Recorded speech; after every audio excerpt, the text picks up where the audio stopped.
Est-ce que vous ne comprenez pas que les gens sont prêts à donner leur âme pour ce pays? C'est le seul pays qui appartient aux Juifs, au peuple juif. Et même d'ici, vous voulez nous faire sortir? Il y a eu Auschwitz, il n'y aura pas un deuxième Auschwitz. Début octobre, une manifestation. Une de plus dans une colonie juive. Plusieurs personnes sont interpellées. Parmi elles, un certain Yigal Amir, désormais enrôlé dans le mouvement Eyal, un groupuscule de l'extrême droite religieuse. Des activistes qui s'étaient donnés en spectacle à la télévision durant l'été 95. Le grand cirque. Cagoule, armes à feu et un serment.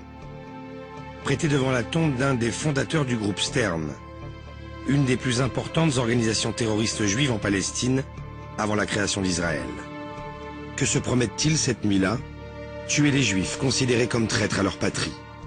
Dans leur viseur, Yitzhak Rabin. בושה וכלימה, יהדות וגזענות אינם עולים ביחד.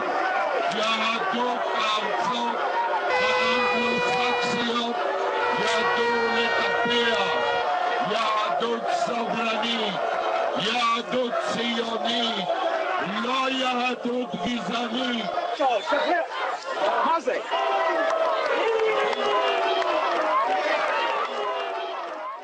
Il y avait peut-être un peu de fatalisme dans cette attitude, mais Rabin se fichait effectivement de sa propre sécurité. Et Rabin lui-même refusait d'y croire, il refusait de porter un gilet pare-balles, il disait moi, je ne protégerai pas parmi mon peuple. Voilà. C'était ça la conception, si vous voulez. Le 6 octobre, un meeting politique place de Sion à Jérusalem tourne à l'émeute. L'atmosphère est au lynchage. Et tous les dirigeants de la droite sont là. D'Ariel Sharon au chef du Likoud, Benjamin Netanyahou. Ce n'étaient pas des groupuscules qui manifestaient, les groupuscules étaient là. Mais il y avait la droite classique, la droite nationaliste. Ce soir-là, une image marque les esprits. Des manifestants brandissent un photomontage d'Yitzhak Rabin revêtu d'un uniforme SS.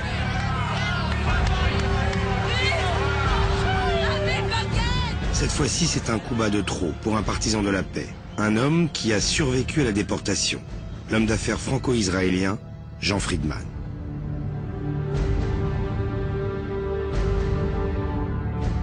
Moi, je savais ce que ça voulait dire. C'était dire, faut le tuer.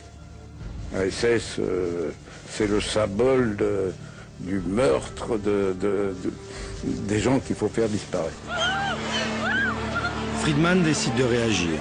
Plus question de laisser la rue aux opposants et aux fanatiques. J'ai l'idée de faire un grand rassemblement beaucoup plus important que les rassemblements qui ont eu lieu contre Rabin, etc. Je m'en ouvre d'abord à Pérez. Et Pérez dit oui, t'as raison. Il faut faire ça, mais il faut parler avec Rabin. À propos de cette manifestation, il était sceptique, non par peur de quelque chose qui pourrait lui arriver, mais par peur que la mobilisation pour cette manifestation de paix ne soit pas suffisante, et que le résultat en soit que le processus de paix ne soit pas assez soutenu par la société israélienne. Il dit, qu'est-ce qui prouve que ça va marcher? Et si ça ne marche pas, c'est la fin du gouvernement, et c'est la fin du processus de paix. Et là, je me mets en colère devant cette réaction et je lui dis, écoute, tu as été élu pour faire la paix. Et oui, mais si les gens veulent pas, si les gens ne viennent pas, eh ben, je lui dis, si le peuple israélien ne te soutient pas pour la paix, démissionne. À contre-cœur, Rabin accepte le principe de ce rallye pour la paix. Reste à trouver une date. Je lui dis, écoute, le seul jour possible, c'est le 4 novembre. Il faut que ce soit un samedi. Il faut que ce soit avant la saison des pluies, c'est-à-dire avant le 15 novembre. Il faut que Pérez et toi, vous soyez là, dans le pays. Le seul samedi, avant le 15 novembre, où vous êtes là tous les deux, c'est le 4 novembre. Et il prend le carnet qui est devant lui, et un peu rageusement, il barre et il marque rallye. Et quand le drame s'est produit, je me suis dit, si je lui donnais le jour, l'heure et le lieu de sa mort.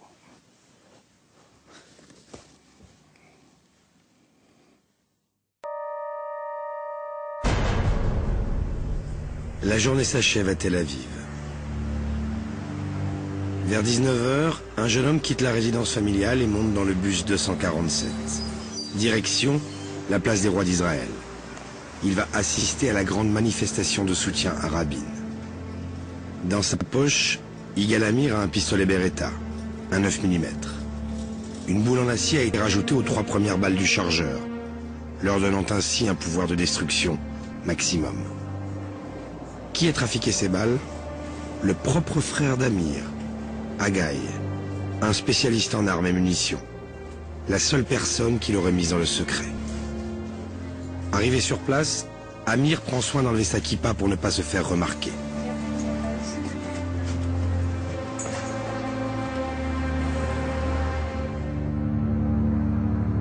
Vers 6 heures, on voit qu'il y a déjà beaucoup de monde et ça continue.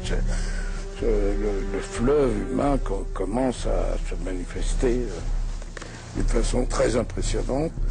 Il y avait 3 hélicoptères, il y avait 200 tireurs d'élite sur les toits, il y avait quelques centaines de soldats d'élite. Bon, problème de sécurité ne se pose pas. Il est presque 20h quand Yitzhak et Léa Rabin arrivent sur la place des rois d'Israël, prise d'assaut par une foule en liesse. 2 à 300 000 personnes sont venues soutenir leur Premier ministre.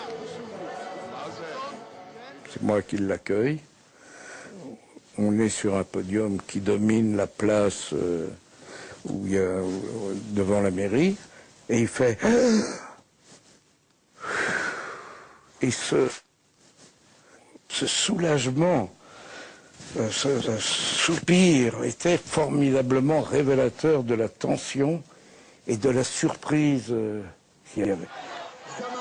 Un soulagement et un choc pour Rabin, si violemment attaqué et haï depuis 2 années. Une révélation aussi pour cet homme à la timidité proverbiale. À partir de ce moment-là, il y a un autre Rabin qui est né. Il voit les jeunes qui se jettent dans l'eau et qui crient « Rabin, Rabin ». Lui qui est le contraire d'un leader populaire, d'un tribun, il est brusquement transporté. Et il se rend compte qu'il a été très soutenu par le peuple pendant cette période et que c'est pas les autres qui avaient raison, c'est lui et le peuple le soutient et le peuple l'aime. Sauf ce soir-là, une personne. Un homme déterminé à tuer. Amir se tient à l'écart de cette foule qu'il doit tout autant haïr que l'homme qu'il est venu assassiner. Il attend son heure, tapi derrière la tribune. Là où doivent partir à la fin du meeting les héros de la soirée. Rabin, bien sûr, mais aussi Shimon Peres, le ministre des Affaires étrangères. L'homme qui a convaincu Rabin de négocier avec les Palestiniens. Peres, son rival de toujours pour la domination du Parti travailliste, et désormais son compagnon pour l'histoire.